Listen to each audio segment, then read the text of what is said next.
how about romance differences, needs, appetites? If there is a vast difference between the two of you, how do you negotiate?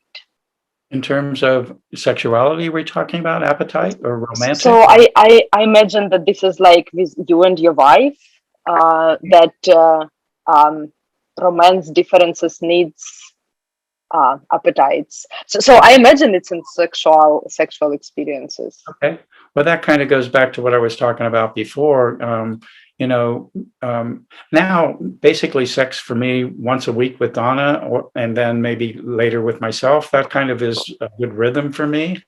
And I cherish that time with her. When I was younger, I wanted sex more frequently than Donna did, and we've always slept in separate bedrooms, actually, because we both prefer that. So, you know, when I'm wanting to be sexual and she's not, I just go off and I be sexual with myself and create some beautiful experience with me. So I'm not resentful about her, and I don't want her to step over some boundaries in her, because then she'll be resentful having sex more than she wants to. And one really sweet agreement we've made is that if one of us wants to be sexual and the other one doesn't, what we'll do is we'll get naked in bed, we'll lie next to each other, and just begin kissing and see if something happens or not.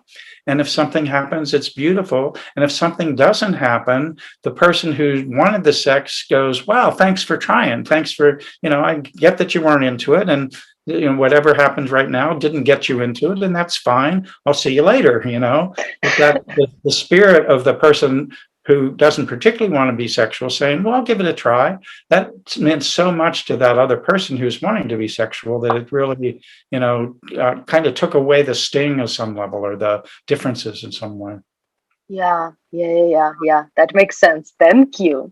So we have more questions showing up, and that's like when time, like when we are like, I'm thinking, okay, maybe we will start wrapping up, and then like questions show up. So the next one is totally connected to the topic. Can you talk more about how to combine spirituality and sexuality? Sure. Well, again, I don't have a desire to combine the two, and that this is where I keep on feeling like different people are different ways around this. So, since the pandemic's been here, I've got a lot more time on my hands than I did when I was traveling around the world for high. And so, in the rhythm of that, every morning when I get up, I have 30 minutes of meditation on my own, and that's my time to connect with the divine and to get tender in here and to be emotionally accountable for the last 24 hours in some way, and just to be tender and kind with myself, and to the way I meditate has to do with vulnerability and emotions. It's not like I used to try and bypass all of that and get out of the mind and get out of that. And I really go for the human experience in my meditation. And I come out of it feeling different, the different state of consciousness than when I started. And it has nothing to do with sex. So once in a while when I'm meditating, some sexual energy will happen, but it's not that I stop to masturbate or anything like that. It's just, oh, that's interesting. And then it passes by. But, and then for sexuality, again, I think this might have to do as much with my age as anything, but it's not just like I'm just not hot to trot the way I used to be, and I'm not all ready for sex the way I used to be. So it's more of a intention, and it's more of an opening of a door that doesn't open as organically as it used to, I guess is a way to say it. And I'm not, it's natural. I'm not producing kids, so I don't have to have the urge to have sex to have the species go on and all of that kind of stuff. So it's very much looking at more of a erotic experience and a pleasurable experience to my body, and that has a spiritual quality to it, but it's not the same as meditation, which has really more to do with emotions and energy and love and the heart, and that's where I go with that. Yeah, and this question, like, it's something that I have been I feel like questioning myself a lot, and that's how I came to you, Peter, with this, like, let's put a course together, sexuality and spirituality. And that's there are many layers, right? That, like, how like those stigmas about sexuality, about spirituality, like Yeah. religion, like how it all plays together. Yeah. Yeah, for different people. And for me, for me, it's not about me talking about how it is. It's more asking the right questions for people to discover for themselves how it is for them. Yes, yes, You know? because it's different, right? For every person, it's different, and that's like the whole beauty of exploration. Yeah. Yeah, yeah, that's exciting. That's I'm very excited for that. Yeah. And so we have clarification for the previous question about like romantic needs, wants. That when one partner wants like flowers, all that romantic stuff, and the other partner is not willing to provide that. Uh-huh. So do you have any, like any recommendations how for those two partners to navigate it?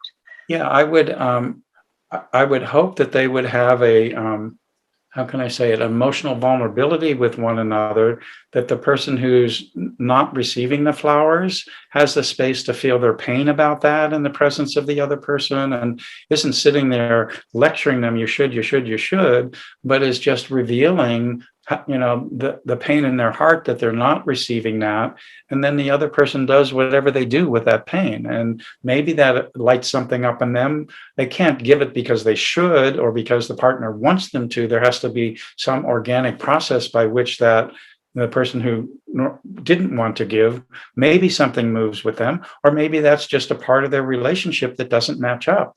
And no relationship is ever perfect.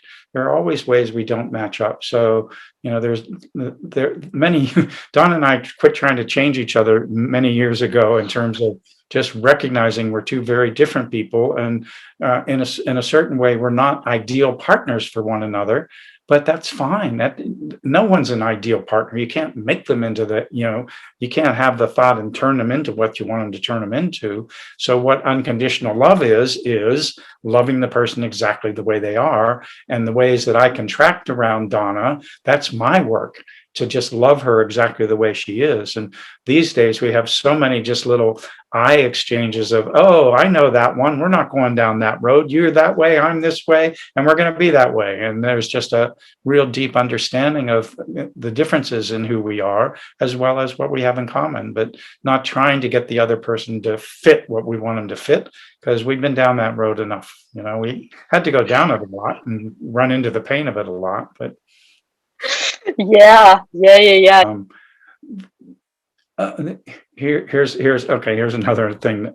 So I've had couples that have different rhythms around that, to put little number things at the top of their bed, 1 to 10, that you can dial to, and every night they put the dial there as to where they are in terms of wanting to have sex. And one's a 10 and one's a 2. It doesn't mean you have sex. You have a conversation about the 10 and the 2 and see where the conversation goes. So it's, instead of hiding stuff or feeling wrong or feeling like you shouldn't be or you should have more, you just be honest with where you are that evening or that day around sexuality, and it turns into a conversation. And a lot of times just the whole graphicness of it, it's kind of gives some humor to it and some fun to it, and rather than being such a deep and serious conversation. And ultimately, each person is responsible for the difference in the rhythms. And there's an opportunity to look for generosity of the person that maybe doesn't want to have sex, like I talked about, but not some obligation. Because I hope people don't want people to have sex with them because they feel obligated to that, because that's not going to go anywhere. So Yeah, yeah, yeah, yeah,